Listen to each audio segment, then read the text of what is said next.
Well, we made it to Friday again, and today's read aloud is called Franklin and the Thunderstorm by Paulette Bourgois and Brenda Clark.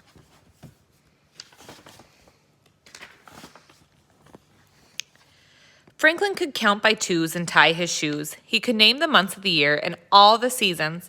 He could read the thermometer, and he checked the barometer every day. Franklin worried about the weather because he was afraid of storms. One day, Franklin was supposed to play at Fox's house, but the sky was getting dark and the clouds were thick. "Maybe I shouldn't go," Franklin said to his mother. She looked out the window. "It probably won't rain until later," she said. "You have time to get to Fox's." Franklin put on his boots and took the umbrella. As Franklin hurried to Fox's house, he kept looking at the sky. The clouds moved quickly, and wind swirled dirt in the air. Franklin felt all jumpy inside.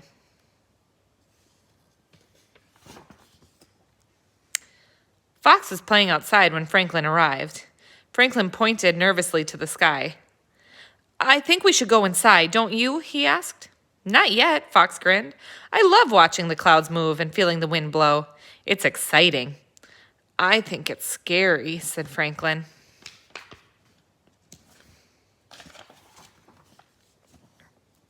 Beaver, Snail, and Hawk came over to play too. "My fur feels funny when it's about to storm," said Fox. "My feathers get all ruffled," said Hawk. Beaver sniffed. "I can smell a storm coming."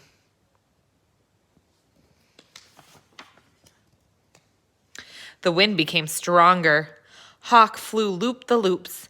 "Whee!" he cried. Franklin held onto his hat and shivered.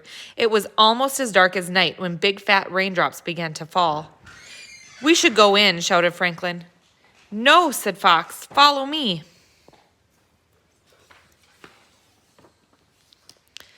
They raced to the treehouse where it was dry. "Fox," called his mother, "time for everyone to come in." "It's all right," Fox shouted back. "We're in the tree." Fox's mother was there in a second. "It's dangerous to be near a tree during a storm," she said. "Lightning strikes tall things first, and you might get hurt." Franklin held on to Fox's mother all the way from the tree to the house. They were barely in the door when there was a flash of zigzag light. "Lightning!" shrieked Franklin. He trembled. "Kaboom! Thunder!" he screamed. "It's okay, Franklin," said his friends. "We're safe here."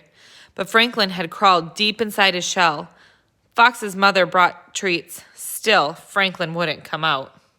Franklin's friends begged him to play, but Franklin stayed put.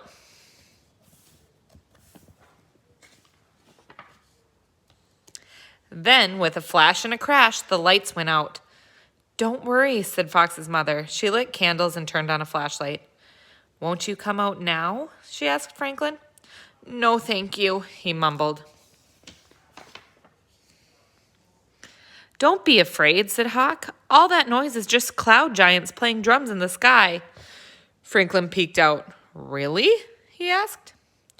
"No, it's not," giggled Snail. "That noise is made when the giants go bowling."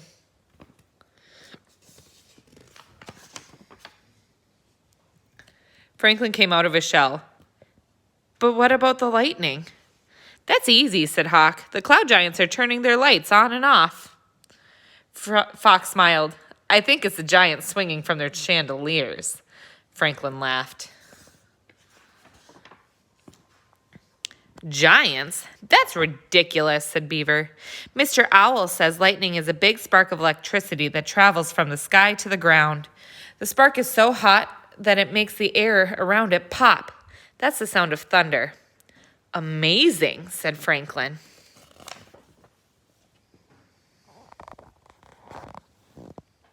Franklin felt a little better. He even played flashlight tag with his friends. Soon, there was hardly any lightning.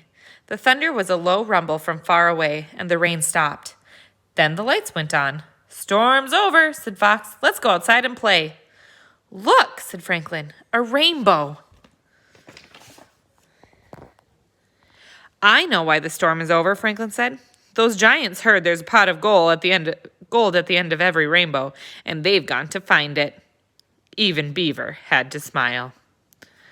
The end. Hope you have a great weekend, and I'll see you again on Monday.